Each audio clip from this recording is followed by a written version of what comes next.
Поверие за сянка в огледалото.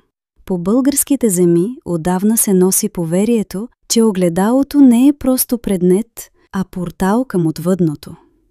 Казвали са старите, че всяко огледало помни лицата, които е отразявало, и душите, които е отнело.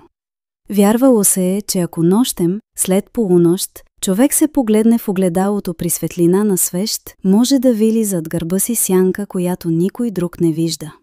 Ако тя остане там и не помръдне, значи е дух-пазител на дома.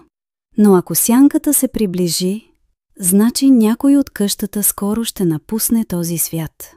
Затова, когато умирал човек, веднага покривали всички огледала с черен плат, да не се види отражението на смъртта, защото ако някой види в огледалото лице различно от своето или сянка с черни очи, значило, че не след дълго и него го чакала черната кърпа.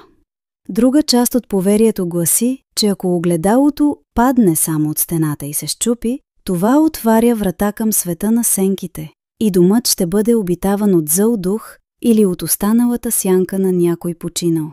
И до днес бабите на село ще ти кажат: огледало нощем не гледай, че който те види оттам, ще те вземе.